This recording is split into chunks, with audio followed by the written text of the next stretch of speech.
किसान, बदलते भारत की शान।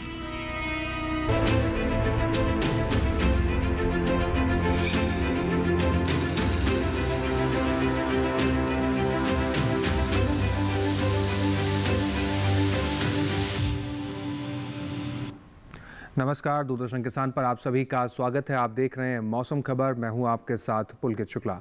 मौसम खबर के इस कार्यक्रम में आपको बताएंगे देश भर के तमाम हिस्सों में मौसम को लेकर क्या कुछ नया अपडेट है, कहां बरसात को लेकर क्या संकेत है, पर्यटन स्थलों पर कैसा रहेगा मौसम, और खेती किसानी से जुड़ी कुछ महत्वपूर्ण बातें आपको बताएंगे। लेकिन शुरुआत करेंगे हमेशा की तरह 5 बड़ी खबरों के साथ। मौसम के लिहाज से 5 बड़े क्या परिवर्तन देखने को मिलेंगे, जान लेते हैं। मध्य महाराष्ट्र की बात करें, कहीं कहीं भारी बरसात को लेकर ऑरेंज अलर्ट जारी किया गया है, रेड अलर्ट जारी किया गया है, तो इसके लिए नजर बना के रखें। कोंकण गोवा की बात करें, हो सकती है बेहद भारी बरसात। कोंकण गोवा में मौसम को लेकर बड़ा अलर्ट जारी किया गया है। बड़ी खबर मौसम के लिहाज से। तटीय कर्नाटक की बात करें, जोरदार बारिश की उम्मीद बताई जा रही है, तो यहाँ पर भी बरसात को लेकर संकेत जारी किए गए हैं। बड़ी खबर मौसम के लिहाज से। बात करते हैं गांगे पश्चिम बंगाल की, जहाँ पर कहीं कहीं मूसलाधार बरसात की संभावना बताई गई है, तो गांगे पश्चिम बंगाल में बरसात को लेकर अलर्ट जारी किया गया। बड़ी खबर मौसम के लिहाज से। बिहार की बात करते हैं, कुछ इलाकों में हो सकती है झमाझम बारिश, तो बिहार के भी कुछ इलाकों में बरसात को लेकर संकेत जारी किए गए हैं। मौसम के लिहाज से आज की 5 बड़ी खबरें हुई, बड़े परिवर्तन आपको देखने को मिल सकते हैं। आगे बढ़ते हैं और बात करते हैं मौसम के हिसाब से क्या अलर्ट जारी किया गया है देश के तमाम राज्यों में, कहाँ ज़्यादा बरसात होगी, कहाँ क्या कुछ सावधानियां आपको बरतनी है, ये सारी जानकारी आइए लेते हैं अपनी एआई एंकर भूमि के जरिए।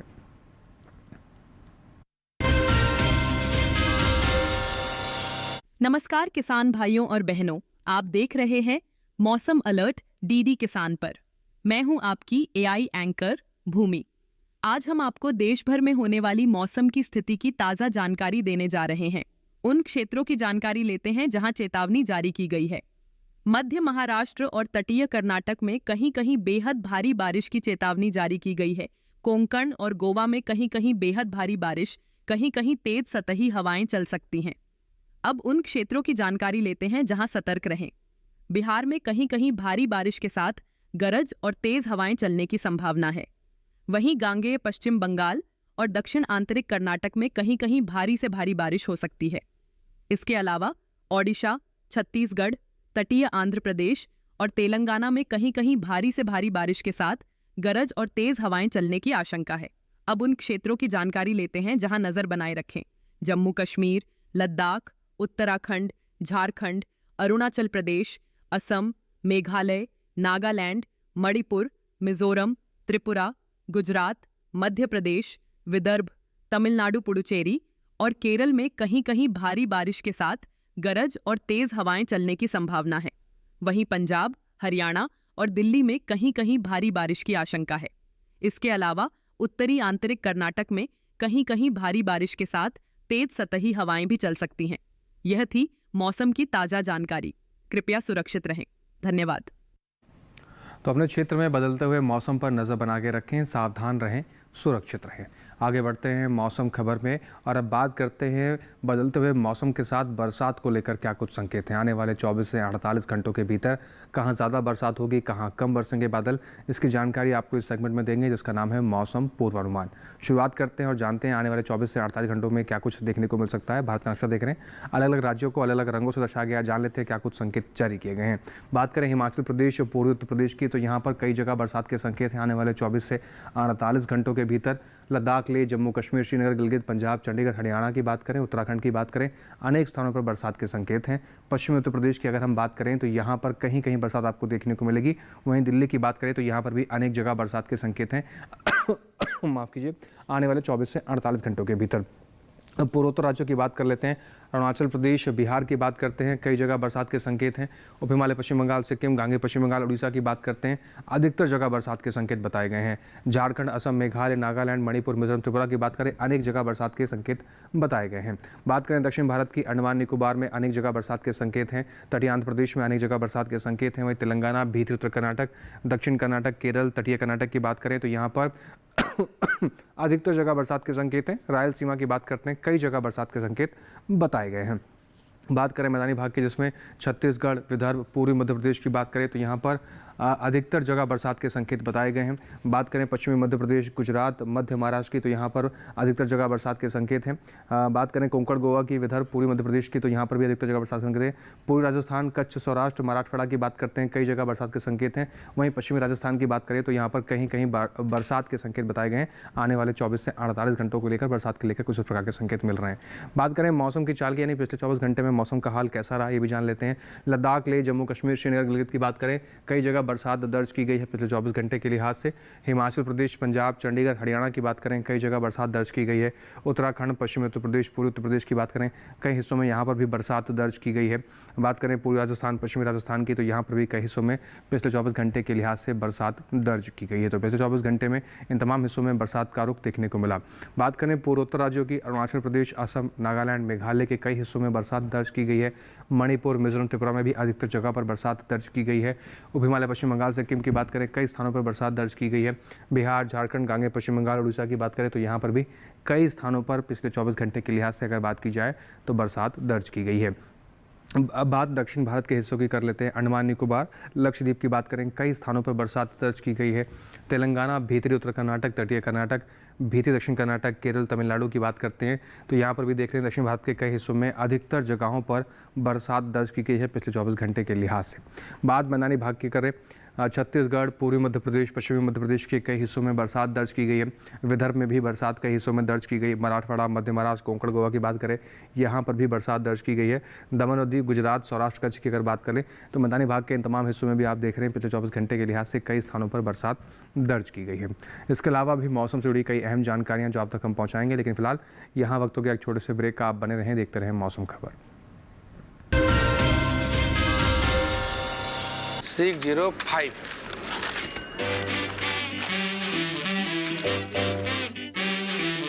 बदलो बदलो, आदत बदलो।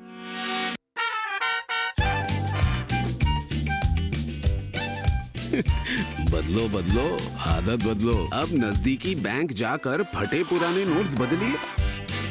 अगर बैंक मना करे तो आरबीआई के ओम्बुड्समैन से शिकायत करें। आरबीआई कहता है, जानकार बनिए, सतर्क रहिए।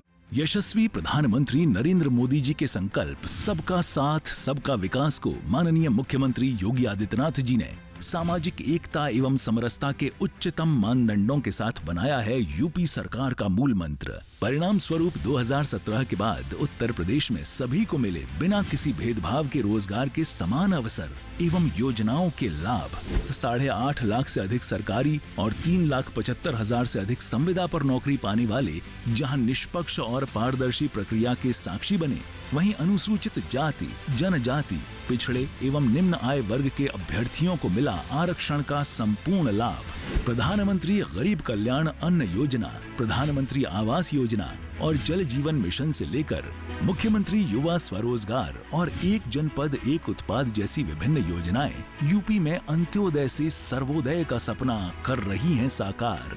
काम दमदार, डबल इंजन सरकार।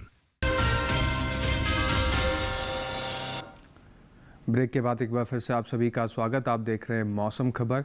जानकारी के सिलसिले को आगे बढ़ाते हैं और आपको बताते हैं मौसम खबर के इस हिस्से में देश भर के तमाम राज्यों में बदलते हुए मौसम के साथ बदलते हुए तापमान की स्थिति में क्या कुछ बदलाव देखने को मिल रहा है, कहां पर अधिकतम तापमान कैसा है, कहां पर न्यूनतम तापमान में क्या तब्दीली देखने को मिली, जानेंगे तापमान के हाल के इस सेगमेंट में। शुरुआत करते हैं, सबसे पहले बात अधिकतम तापमान की करेंगे।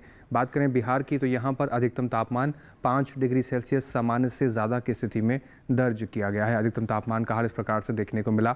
गांगे, पश्चिम बंगाल, उड़ीसा की करें तो यहाँ पर भी आप देख रहे हैं अधिकतम तापमान की जो स्थिति रही वो 3 से 5 डिग्री सेल्सियस सामान्य से ज़्यादा की स्थिति में दर्ज की गई है। अधिकतम तापमान की बात वहीं कर रहे हैं तो पूर्वोत्तर राज्यों की बात कर लेते हैं। असम, मेघालय, नागालैंड, मणिपुर, मिजोरम, त्रिपुरा की बात की जाए, अधिकतम तापमान यहाँ पर भी 3 से 5 डिग्री सेल्सियस सामान्य से ज़्यादा की स्थिति में दर्ज किया गया है। उप हिमालय, पश्चिम बंगाल, सिक्किम या फिर बात करें अरुणाचल प्रदेश की तो आप यहाँ पर देख रहे हैं अधिकतम तापमान 5 डिग्री सेल्सियस सामान्य से ज़्यादा की स्थिति में दर्ज किया गया। अधिकतम तापमान यहाँ पर भी सामान्य से ज़्यादा देखने को मिला है।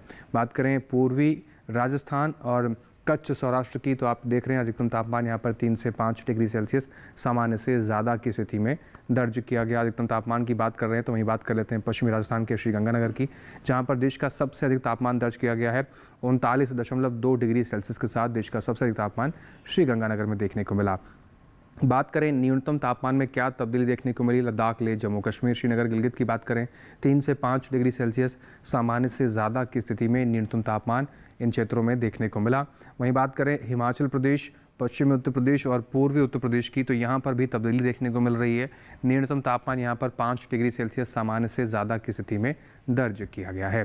बात करते हैं बिहार की और असम, मेघालय, उप हिमालय, पश्चिम बंगाल, सिक्किम की तो यहाँ पर भी न्यूनतम तापमान 5 डिग्री सेल्सियस सामान्य से ज़्यादा की स्थिति में दर्ज किया गया। न्यूनतम तापमान का हाल इस प्रकार से देखने को मिला। बात कर लेते हैं गुजरात, सौराष्ट्र और कच्छ की स्थिति को लेकर, तो यहाँ पर आप देख रहे हैं न्यूनतम तापमान की जो स्थिति निकल कर आई वो 5 डिग्री सेल्सियस सामान्य से ज़्यादा की दर्ज की गई है। बात करें पूर्वी मध्य प्रदेश और पश्चिमी मध्य प्रदेश की स्थिति को लेकर, इस प्रकार की स्थिति यहाँ पर भी देखने को मिल रही है। 5 डिग्री सेल्सियस सामान्य से ज़्यादा की स्थिति में न्यूनतम तापमान दर्ज किया गया। दक्षिण भारत के भीतरी उत्तर कर्नाटक के शिमोगा की बात करें, जहां पर देश का सबसे कम तापमान दर्ज किया गया है 19 डिग्री सेल्सियस के साथ सबसे कम तापमान शिमोगा में दर्ज किया गया। इसके साथ ही देश के बाकी बचे हुए हिस्सों में तापमान की स्थिति कैसी रही, आइए एक नज़र उस पर भी डाल लेते हैं।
देश के अलग अलग हिस्सों में तापमान की स्थिति कैसी रही इस सेगमेंट में हमने जाना। इसके अलावा भी कुछ और महत्वपूर्ण जानकारी आपको खेती किसानी से बताएंगे, लेकिन फिलहाल यहाँ वक्त हो गया है छोटे से ब्रेक का। आप बने रहें, देखते रहें मौसम खबर। सर बेरी पुलाव ट्राई करो, मस्त है। कैसा है? अरे उसको काहे को घूरता है, टिप्स इग्नोर करने का, अपना दिमाग लगाकर ऑर्डर देने का। मार्केट का स्टॉक टिप्स बहुत लोग देता है, डेंजरस हो सकता है।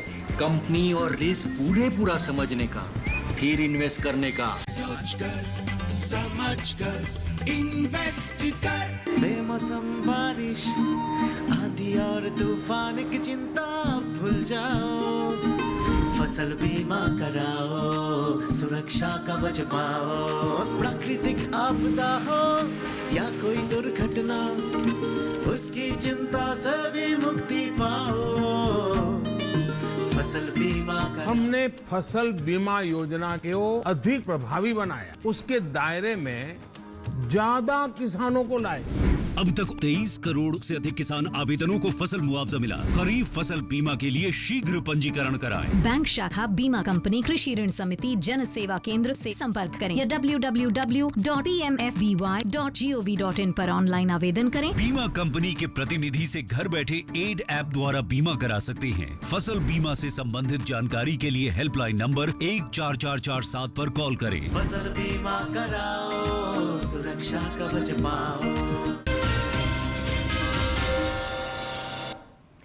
ब्रेक के बाद एक बार फिर से आप सभी का स्वागत। आप देख रहे हैं मौसम खबर।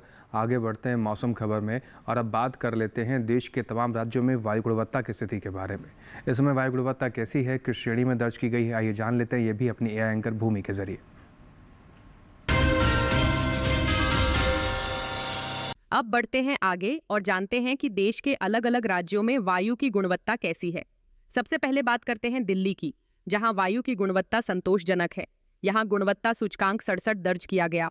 लखनऊ में वायु गुणवत्ता संतोषजनक रही, यहाँ गुणवत्ता सूचकांक 79 दर्ज किया।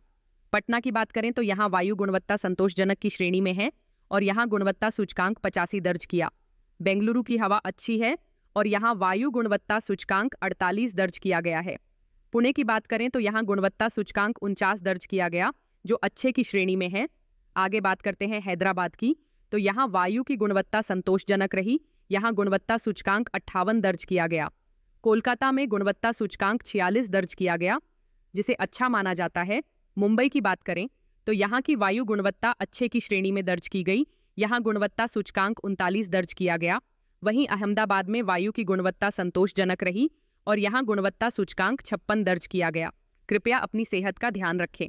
हम फिर मिलेंगे, तब तक के लिए नमस्कार। धन्यवाद भूमि। तो देश के तमाम राज्यों में वायु गुणवत्ता की स्थिति कैसी रही, ये जाना हमने इस सेगमेंट में।